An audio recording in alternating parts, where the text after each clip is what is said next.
Marsh.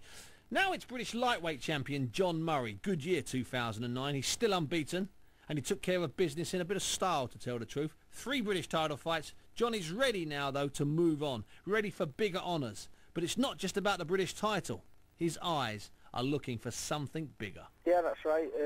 I've had three defences this year. I think all 3 have been good performances against fighters that are in form. Lee McAllister was in form. Yep. He's gone on to win a Commonwealth title.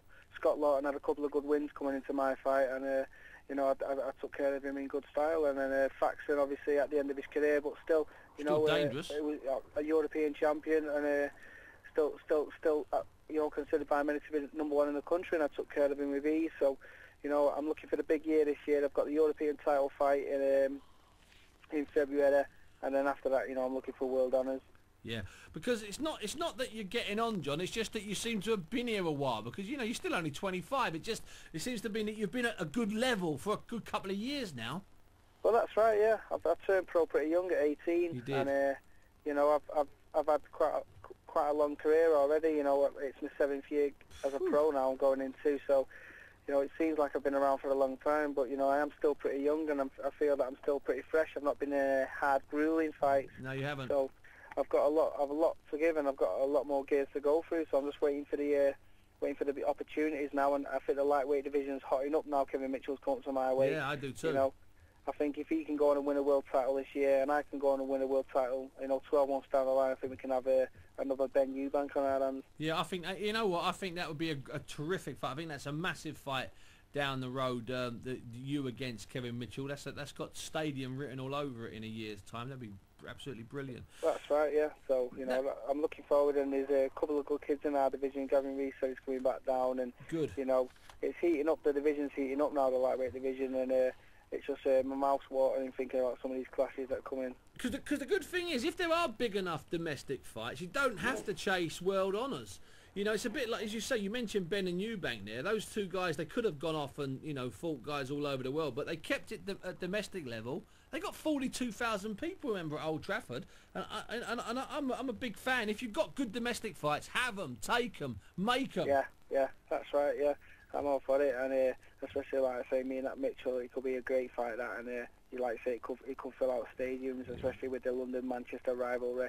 And I'm sure, like I say, 12 months down the line, we both have world titles strapped around our waist.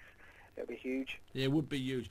Now, John, is it also fair to say that in 2009 you got serious in the gym? You put your house in order, you knuckled down, you got on with business, you didn't allow yourself to get distracted. This year was about getting fights and getting yourself straight, straight in the head. Is that a fair comment? Yeah, that's right. Yeah, like I say, Mick's done a good job. He's kept me busy and he's kept me in title fights, and that's what I needed. So I'm looking for another good year from Mick. He needs to get behind me and get me these big fights, and I'm sure he will. And then I'll deliver. Get me the fights and I'll deliver. I've shown how good I can be this year, and I think, like I say, there's some big fights on the horizon for me, and it's just a case of getting me the fights, and I'll take care of it. Because you're a fighter that does like to be busy, because the busier you are, the better you are. It's that simple, really. That's right, yeah. The busier I'm kept, the better I am. I think I'm a fighter that needs to be active and kept active, but the more active I am, the better my performances are. And I think if you can get me a couple of fights on the bounce, I'm hoping to have at least 4 fights this year. If you get me 4 fights on the bounce, I think you'll see come a 4th fight, it'll be my best performance. Listen, I hope so. We're looking at Kevin Mitchell. Let me ask you this, John, just before I let you go, and thanks for joining us today. What would be, in your opinion, one of boxing's highs and one of boxing's lows in 2009? What stuck in your mind as particularly good or particularly bad? I think the worst thing I've seen this year was Ricky Hatton getting beat off Manny Pacquiao. I was there over in Vegas. Saki was on the undercard, and I was sat there like my jaw was on the floor watching that. But I think a high this year was David A winning the heavyweight crown, and hopefully he'll go on and do bigger and better things now. And that's good for everybody in boxing. That's the way I look at that. It's good for everybody. That's right, yeah. David Day winning it, it's a British fighter with the heavyweight king, and that's what we need. It can only be good for British boxing. Yeah, it can. Listen, John Murray, thanks very much for joining us. John, enjoy your Christmas. Yeah, thanks a lot, mate. Merry Christmas. Staying in the North.